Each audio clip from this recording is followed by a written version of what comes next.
Aqui é o Edu Guedes. Que legal que você recebeu a visita de um consultor da FC Unifiel aí na sua escola. Eu estou muito feliz. Eu conheço toda a direção da faculdade, a presidência, a estrutura super moderna e tecnológica. Aliás, a gente está fazendo esse vídeo especialmente para você, direto aqui da faculdade. E que tem um EAD que garante a mais alta qualidade de ensino. Então, ligue agora para o consultor que te visitou, agarre essa oportunidade e matricule-se já. Um beijo para todos vocês, professores, que têm o meu carinho e minha admiração também. FC Unifiel, a evolução da educação, a escolha certa para o seu sucesso.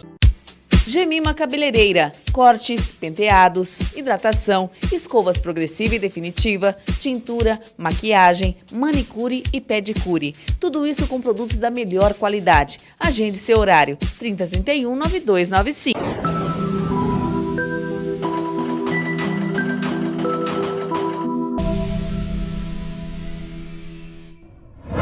Olá, estamos iniciando mais um programa Ciranda Literária. Hoje conosco um módulo diferente que alguns já devem conhecer, que se chama Livro Vivo, que é especificamente para aquelas pessoas que trabalham com literatura, trabalham com cultura, com arte em geral, mas que ainda não têm um livro físico, que é o caso do Alisson Ricardo, que está aqui conosco hoje. Seja bem-vindo. Obrigado, Railda. Novamente estamos juntos, caminhando. Sim. Eu sempre digo que nada é por acaso. Esse é nosso terceiro encontro? Eu acho que é o segundo. Segundo encontro. Isso. Então nós estivemos falando sobre livros, sobre sonhos, e agora você vem com uma nova proposta para Maringá e Paraná e Brasil, que seja, que causou muito impacto na internet, e eu imediatamente propus que você viesse contar para nós qual foi a última façanha que você teve no Rio de Janeiro. Conta aí para nós. Não, foi uma experiência bem bacana. Como produtora, né, agora, né, a gente faz uns 2 meses assim, que a gente abriu uma produtora, uma produtora de conteúdo, diferentemente do que tinha antes, né, que a gente produzia clipes e outros materiais. Então a gente está focado mais na produção do conteúdo para a TV. E dentro dessa visão do conteúdo para TV e cinema, nós fomos para o Rio de Janeiro participar de um encontro entre produtoras e players, que a gente chama, que são os canais de TV, tanto nacional e internacional.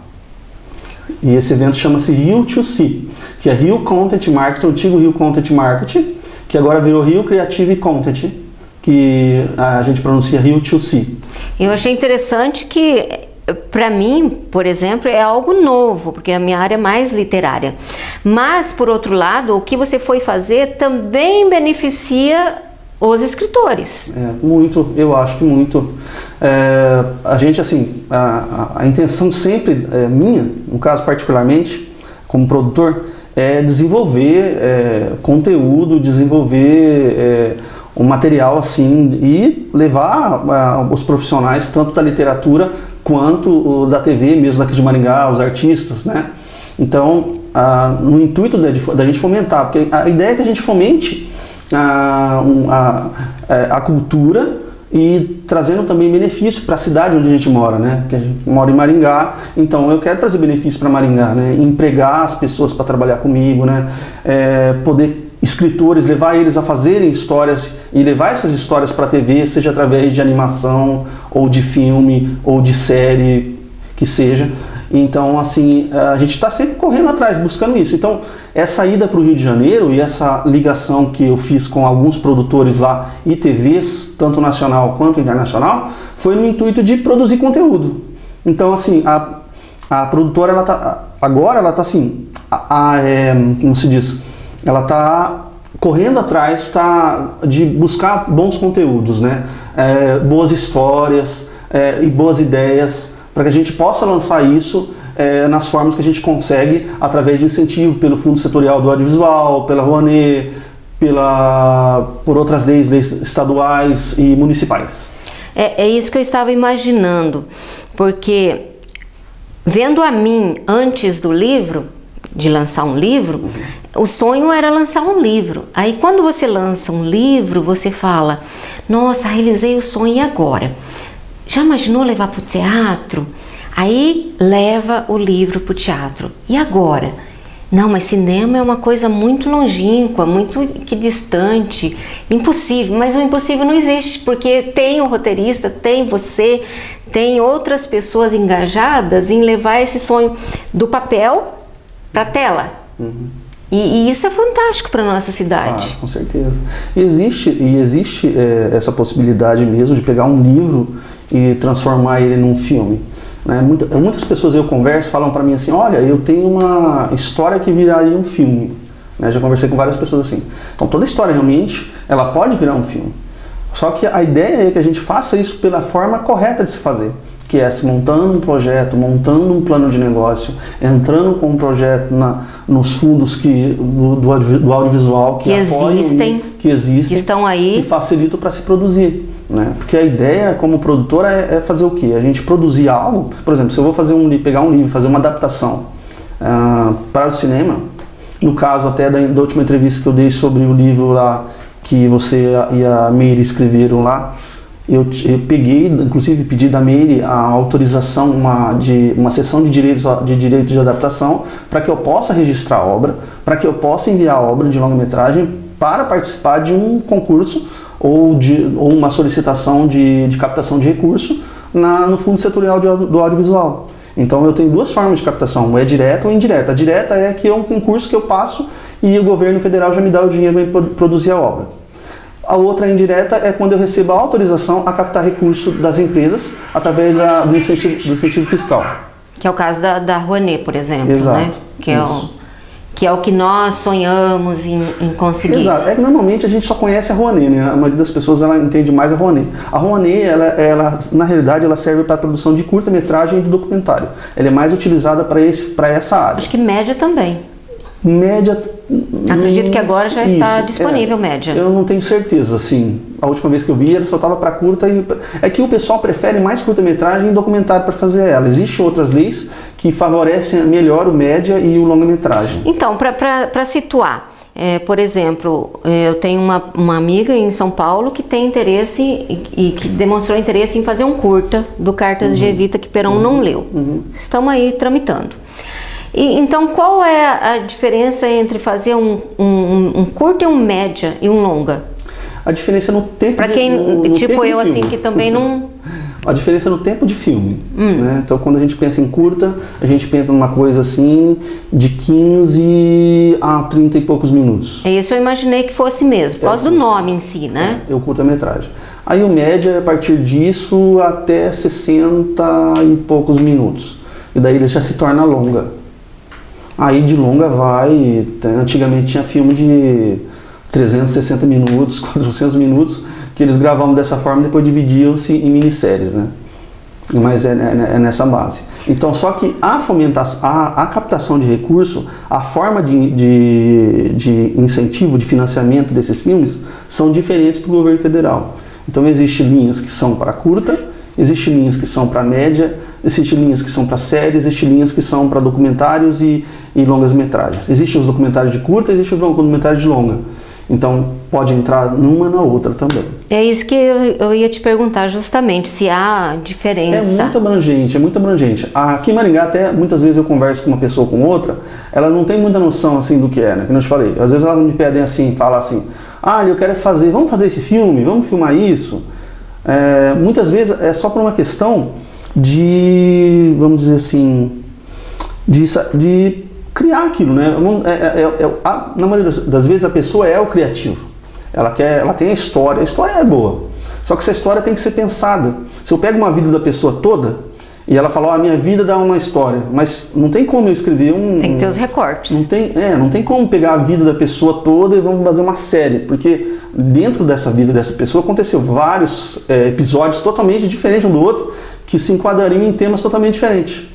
Normalmente num filme, numa longa-metragem ou numa série, a gente trabalha com um tema, 2 ou 3, tá? E a gente trabalha em cima dele toda a história. Não tem como contar a vida da pessoa toda em 110 minutos, em 120 minutos, né? Ou numa série, em vários capítulos assim, é um pouco complicado. E a ideia é que, assim, claro, eu penso como uma produtora comercial, tá? Então, assim, existe até no fomento do Fundo Setorial do Audiovisual, fomentos para trabalhos que são artísticos, que não visualizam o comercial, e também trabalhos que são para comercial, que são filmes que dão bilheteria, são filmes que trazem recursos. Um tema já. Exatamente. Então, a minha intenção como produtor e como produtora é realmente a parte comercial. Então, eu quero criar filmes que dão bilheteria e que depois eu possa negociar com canais de TV para poder ter esse produto no canal de TV, negociar o licenciamento para poder passar na TV, fechada, aberta, vídeo on demand, pay-per-view, né? Então, assim, existe um caminho longo assim que um trabalho leva, né? A gente parte de uma ideia lá que a pessoa tem lá, transforma em algo comercial, que para ser comercial tem que ter atores conhecidos, né? Então a gente começa a trabalhar com esse tipo de coisa já, né? Por isso a minha ida foi para o Rio, né? Então eu já ia antes já conversar com alguns atores lá e pessoas importantes lá do Rio, para a gente poder caminhar nesse sentido. Então agora mais do que nunca, né? Eu estou buscando caminhar nesse sentido, né? Na produção comercial, né? Não é que ela é comercial, é que ela não tem valor artístico. Ela tem valor artístico. Entendo. Só que ela não é somente para ser demonstrada e apresentada em um local, para participar de festivais, etc. Ela também é uma obra que é para dar bilheteria, para trazer recursos, para que a produtora tenha recurso e para que o recurso possa ser investido na cidade, contratando profissionais para trabalhar aqui, atores e pessoal técnico, para poder trabalhar em conjunto e ensinando eles também como lidar com essa profissão, para a gente produzir mais e mais coisas, cada vez mais. E com que temas você veio de lá, assim, borbulhando? Eu fui para lá pensando em longa-metragem e eu voltei de lá pensando em reality show, documentário para canal de fechado, programas assim, sabe, como esse teu, por exemplo, e outros. Então a gente volta com a cabeça mais aberta nesse sentido. Você vê que é possível você criar um programa para o History Channel, para o HBO, para a Netflix, tanto um programa, quanto uma série, quanto um filme de longa, né? Então, antes eu pensava assim que havia muita dificuldade nesse percalço, né, nesse caminho, né? Agora eu já não vejo tanta dificuldade. Claro, não é simples, existe algo que tem que ser feito passo a passo, mas é muito possível mesmo um produtor daqui de uma cidade do interior do Paraná produzir conteúdo a nível nacional e, quiçá, internacional, porque lá mesmo conheci TVs do Reino Unido e produtoras do Reino Unido que estão procurando material brasileiro para poder passar nos canais deles lá. BBC estava lá e outros canais lá do Reino Unido. Aí, Clécio Silva, vamos levar o Ciranda Literário para lá. Então assim, os canais iam para lá, tinha canal da China, tinha canal da Coreia, tinha canal dos Estados Unidos. E havia a língua atuante era o inglês mesmo? Era o inglês, os palestrantes tinha muito palestrante americano e ingleses e de outros países. A língua falada no evento era o inglês e o português, mesmo os que não, os chineses e os coreanos falavam inglês também. Então a gente conseguia se comunicar, né? Trocava ideia, perguntava as coisas. E nas palestras havia tradução simultânea, né? Inclusive até de Libras. Também tinha lá uma pessoa que fazia Libras para quem... a do Brasil, a Libras mesmo, né? Então, para algum surdo que tivesse no evento. Eu não vi nenhum, né? Mas tinha o tradutor e a tradução simultânea. Então todo mundo com foninho de ouvido, um aparelhinho, para poder ouvir na língua dele, no caso, para ficar mais fácil o entendimento, né? Então, eu fico imaginando você nesse evento, semelhante quando eu vou num evento literário. Você chega e volta abastecido. Aí você chega na sua cidade e não tem a quem procurar, não tem aquela porta que vai abrir, que vai te entender, que vai acatar o seu projeto. É bem complicado. E aí você tem que ir abaixando. É o que aconteceu da primeira, mas isso já aconteceu comigo desde quando eu vim pra cá, quando eu já estudei cinema e vim. Tanto que eu perguntei pra você, o que você veio fazer em Maringá, quando nós nos conhecemos? Não, mas a grande dificuldade é ter com quem conversar, sabe, assim, porque não entendem muitas vezes o que eu tô falando. Ou tem que desenhar muitas vezes. Eu falo alguma coisa assim que não entendem. Mas eu tenho muita facilidade para ensinar, né? Então a gente tem até tentado começar um curso de cinema aqui em Maringá, um curso de produção de curta-metragem, né, fazendo parceria para ver se a gente consegue introduzir isso, para as pessoas poderem entender mais do que a gente fala. Né? Porque, na verdade, é igual eu sou nascida em Maringá, então eu vejo o meu bairro. São pioneiros que os filhos nasceram, daí agora vieram os netos e continua aquele mesmo movimento. Então poucos saem para o Rio de Janeiro para ver um evento, assistir um evento como o seu. E aí você volta para a sua terra, para o seu espaço. E aí é óbvio, as pessoas não vão te entender, elas não estão qualificadas. Mas a intenção do Ministério da Cultura agora, do Ministro da Cultura, é trazer para os regionais esse fomento à produção cultural. Estou falando não somente da produção de TV e cinema, mas também games e música e N coisas, realidade virtual que agora está em voga. Mas assim, eles estão querendo que os territórios, as regiões produzam tanto, não precisam sair das regiões para ir para um centro igual Rio-São Paulo, né? O eixo Rio-São Paulo. Então eu ouvi pessoas lá falando que estavam produzindo conteúdo no produzindo em Roraima, produzindo lá no Rio Grande do Sul, em Santa Catarina. Então assim, está crescendo muito esse movimento, né? E o Ministério da Cultura está apoiando muito isso. Ele quer replicar tudo que ele criou ali, tudo que foi criado a nível nacional. Ele quer que replique isso nos regionais. Mas não poderia ter sido online, então? O evento que você participou, sim, de repente abrir para outras cidades? Eu acho também que poderia ser de alguma outra forma também, né? Assim, eles pretendem fazer assim, esse encontro. Existem associações, por exemplo, do Paraná, existe uma associação na minha área mesmo da produção audiovisual do Paraná, e de Maringá também existe uma associação. Então, assim, eles querem, através dessas associações, fazer um movimento assim. Mas a importância desse encontro é que é um encontro, por ser a nível internacional, acaba tendo que ser em um centro internacional. Sim. No caso é o Rio de Janeiro ou São Paulo, né? Então, mas tinham pessoas ali de todo o Brasil. Então, que eles vão para lá para adquirir conhecimento e mostrar o produto dele para outros países e entender como trabalhar, né, para poder vender o produto dele nacionalmente e internacionalmente, né? Então, eu acho que é válido isso, sim, sabe? Você sair um pouco da tua cultura e ir para lá buscar um conhecimento para depois trazer de volta, né? Eu acho assim, particularmente eu acho assim que não tem como você ser bairrista na produção audiovisual, né? É a mesma coisa que eu fizesse se fosse fazer um trabalho, por exemplo, sobre a catedral, né? Eu poderia fazer um documentário local sobre a catedral, falando da catedral. Eu poderia pegar esse documentário sobre a catedral e transformar ele a nível nacional, falando dele como um todo, como estado, com a importância que ele tem no Brasil e tal. Como eu posso fazer ele internacional, falando dele como um dos monumentos do mundo, né, e tal. Da própria religião. Da religião católica, né, e tal. Então, assim, depende da visão que a pessoa tem. Então, eu acho assim, o que eu nunca fui é bairrista, né? Nem pode. Não tem como você ser bairrista na produção audiovisual, né? Tipo assim, se você quer viver realmente da produção audiovisual e da produção de conteúdo, você não pode ser bairrista. Nem na própria literatura. Não, na literatura também. Eu acho que em toda a cultura, né? Então, assim, eu vejo muitas pessoas que falam, eu quero ser ator. Elas tentam ser ator. É difícil ser ator numa cidade como Maringá, porque não tem grandes produções. Eu morei em São Paulo, morei em Curitiba. Em Curitiba, que é mais perto da gente aqui, é a capital do estado, existe uma produção audiovisual, uma produção de teatro, e existe mais emprego para quem é ator.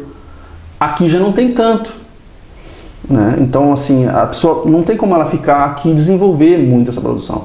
O que a gente está tentando é isso, né? Eu estou tentando, eu quero fazer isso, produzir um conteúdo, usar atores locais e pessoa técnica local, mas fazer um produto que seja visto a nível nacional. E talvez até internacional. E nós temos tudo isso aqui. A gente tem profissionais bons aqui. Falta, que eu te falei, falta ensino nessa área, né? Então, não temos uma faculdade de cinema em Maringá, por exemplo, né? Tem cursos técnicos, faculdades de produção audiovisual, eu sei que tem, mas nada assim que leve realmente a entender isso, né, como uma profissão, né? A pessoa saber produzir um conteúdo assim, né? Pegar um livro, adaptar, qual é o dia a dia de uma produção cinematográfica, né? Que a gente já teve experiência na produção de longa, na produção de TV, né? Então, a gente tenta, né, como eu te falei, a gente não encontra com quem conversar essas coisas. Sim. São poucos os que entendem bem. Por isso a importância dessa entrevista, porque quando nós conversamos pelo WhatsApp, muitas vezes eu parava e dizia para ele, traduza, porque ele coloca a sigla, não é minha área. Termos que não é, traduza. Aí ele ia explicando o que significa. Então, mas eu também gostaria de saber mais. E outras pessoas se acomodam porque não têm acesso a você. É complicado. O único curso que tem aqui de cinema mesmo é em Curitiba. Ou em Londrina, né? Da faculdade de Londrina, e cursos de cinema técnico em Curitiba. Então uma pessoa sai daqui e vai para lá para aprender e depois volta, ou ela vai e fica por lá, porque a quantidade de produção lá é maior. Mais fácil também. Exatamente. Eu tenho, aqui para estar em Maringá, eu tenho uns porquês de estar em Maringá. Eu poderia não estar aqui, né? Poderia estar em São Paulo ou em Curitiba, ou no Rio de Janeiro, quiçá. Mas decidi ficar aqui por motivos pessoais, né? Família, mãe, filha, mas isso assim, eu fiz dessa forma, fiz que aqui seja a minha residência. Aqui é a minha casa, meu lugar de morar, mas não é onde eu trabalho. Então, vez por outra, eu estou indo para São Paulo, vez por outra, eu estou indo para o Rio, vez por outra, eu estou indo para Curitiba, vez por outra, eu estou indo para algum outro lugar onde tem um trabalho, uma produção a ser feita. Mas Mas volto para cá, minha casa é aqui. Eu vejo por outro ângulo também. O que você fizer vai ser importante. Com certeza. E num grande centro, o que você fizer vai ser algo a mais. É verdade. Né? Então aqui não temos. Então a importância de você ser o primeiro. Alguém tem que iniciar esse trabalho, esse levante. Não vou ser também falar que eu sou o único aqui em Maringá que faz isso. Existem outras pessoas que fazem. Mas a partir de agora, essas outras pessoas sabem que não estão sozinhas. Essa é a importância. Isso é importante. Eu acho assim, o cinema não se faz sozinho. A produção audiovisual não se faz sozinho. A ideia é pegar outras pessoas e explicar, ensinar e ajudar e levar eles junto, vamos produzir junto e a gente crescer junto, né? Para nós produzirmos um filme, quantas pessoas você vai... Primeiro, claro, você vai ter que ler o livro, né? Escolher um dos dois. Mas sim, num curta-metragem, por exemplo, são em torno de 35 a 50 pessoas. Num longa-metragem pode partir de 50 pessoas até 130, 150 pessoas. Então, assim, depende muito do orçamento que eu tenho para aquilo, né, na realidade.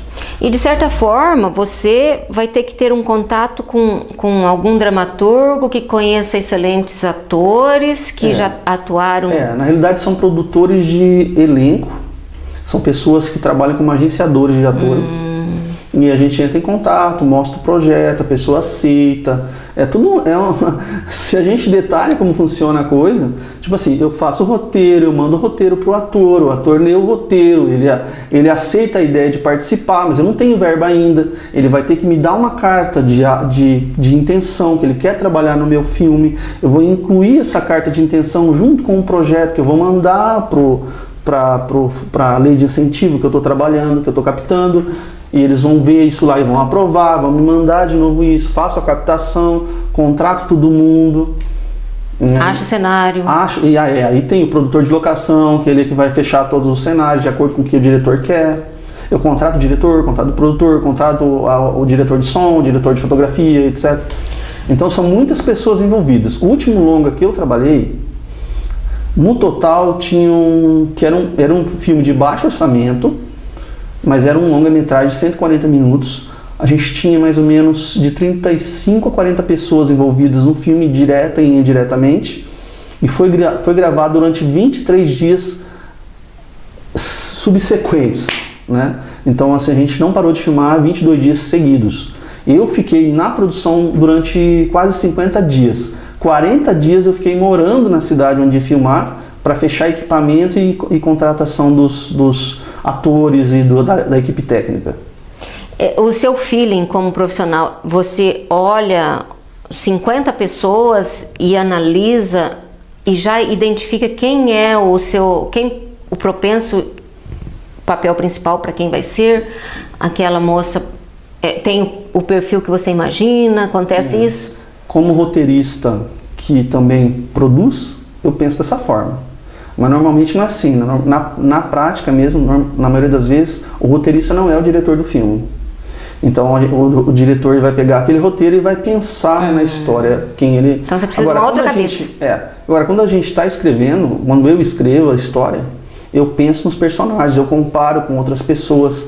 Muitas vezes a gente pega um ator conhecido de Hollywood ou do Brasil e pega aquela figura e coloca, imagina aquelas cenas com aquele ator, que a gente busca uma pessoa naquele perfil. Isso. Então, quando a gente vai procurar o ator, a gente busca um ator naquele perfil daquele ator que a gente queria, que acha que é mais adequado à cena. Somente para a questão de visualizar. São feitos testes, às vezes aquela ideia que você tinha principal para um ator, às vezes não dá muito certo, acaba um outro ator representando melhor, você vê que, poxa, ficou melhor com ele, né? Você pensava numa pessoa loira, de repente o Moreno fez, eu acho, pô, ficou legal aquele cara lá, ele fez muito bem. Aí a coisa muda, né? É pela sensibilidade também? Para a forma de interpretação, às vezes tem muito ator assim que acrescenta a coisa, né? E aí você vê que um ator saiu melhor, acrescentou, não era bem aquilo que você pensava, mas ele acrescenta, aí você acaba mudando, né? Só que isso acontece quando é o diretor que é o roteirista que é o diretor, né? Que é o produtor do filme. Agora, quando não, quando é o diretor contratado, ele vai pegar um roteiro de alguém com o outro produtor também e vão ter que definir isso, né? Então eles vão fazer muitos testes, né, e tal, dentro da cabeça deles, do diretor, do que ele quer, vai fazer muitos testes, muitas pessoas para verificar qual se enquadra melhor aquele personagem. Porque na verdade na sua cabeça você já está vendo tudo. Sim. Você já está, você nem iniciou, mas você já sabe o processo. Porque às vezes eu, por exemplo, poderia pensar assim, eu vou botar Fernando Montenegro num papel lá. E aí, só que eu pensar Fernando Montenegro não significa que eu vou contratar a Fernanda Montenegro. Porque pode ser que no final, quando eu for ter o orçamento para aquele filme, o meu orçamento não dê para contratar a Fernanda Montenegro. Espero que dê. E aí eu vou ter, né, tomara. Mas daí eu vou ter que pensar em outra pessoa, né, vou ter que analisar uma outra pessoa que se adequaria naquele personagem principal, né. Esse é um exemplo, né. Mas é interessante você visualizar alguém mesmo, porque aí você, na tua imagem, você já coloca cada qual no seu espaço. Eu sempre escrevo assim, eu já tento visualizar. Na realidade, se você for lá no meu escritório, eu escrevo em fichas, né, a história toda, cada cena numa ficha, e colo num muralzinho de rolha, tipo né? Filme policial que você vai igual, você já viu, mais ou menos aquilo, né, que fica marcando as coisas. Sim. Só que eu escrevo nas fichas e colo nesse painel, uns alfinetes, e aí para eu visualizar a história toda antes, então eu consigo visualizar ela passo a passo ali na minha frente, e depois eu vou escrevendo aquilo, e aí eu vou mudando uma ou outra, tiro o papel, boto o outro e vou escrevendo aquilo depois, monto ela primeiro na cabeça e no painel, para depois passar para o roteiro. Bom, nosso tempo é curto, mas o objetivo foi alcançado, e você tem 5 livros para você trabalhar. Tem 5. Só falta o projeto. Você tem O Amor e o Destino, que eu escrevi junto com a Meire. Esse eu já estou trabalhando. Então, 5. Você tem 2 presentes, que é o anita.g.com e Cartas de Evita que Perão não leu. Isso aqui para posteridade já tá bom. E esses daqui fresquinhos que você conheceu, a Angelita e o Wagner, que para nosso orgulho da CSC TV, ambos deram a primeira entrevista para nós. E agora, recentemente, estiveram no Senado, no Dia do Índio, falando e provando a existência do povo Chetá. Olha que coisa maravilhosa. E eu vou passar em tuas mãos esse presente maravilhoso, que você se divirta, que traga muita cultura para Maringá. Então, nas tuas mãos. Obrigado. Nossa Ciranda Literária. Para quem quiser conhecer mais, Railda Masson no Facebook, e o seu contato. Ok, meu contato de telefone, quem quiser entrar tanto telefone e WhatsApp também, é o 99930381. E se você quiser saber um pouco mais sobre a produtora, tem no site www.3atosfilmes.com. Tá? O 3 é numeral, não é escrito por extenso. Então, www.3atosfilmes.com, lá você consegue ver algumas produções, um pouco mais sobre a produtora e algumas fotos também do evento, do Rio. E é isso. E temos o site do Ciranda Literária. E tem o site do Ciranda Literária, que também faço parte também. Estamos juntos, sonhando. A gente tem que empurrar mais aquele site para frente. Isso aí, pessoal, estão convidados. Quero agradecer a sua presença e que você volte sempre. Prazer estar aqui com você de novo, Rael. Obrigada por existir. Deus te abençoe. Obrigado a você. Deus te abençoe. Amém. Até a próxima, pessoal. Aqui é o Edu Guedes. Que legal que você recebeu a visita de um consultor da FC Unifiel aí na sua escola. Eu estou muito feliz. Eu conheço toda a direção da faculdade, a presidência, a estrutura super moderna e tecnológica. Aliás, a gente está fazendo esse vídeo especialmente para você, direto aqui da faculdade. E que tem um EAD que garante a mais alta qualidade de ensino. Então, ligue agora para o consultor que te visitou, agarre essa oportunidade e matricule-se já. Um beijo para todos vocês, professores, que têm o meu carinho e minha admiração também. FC Unifiel, a evolução da educação, a escolha certa para o seu sucesso.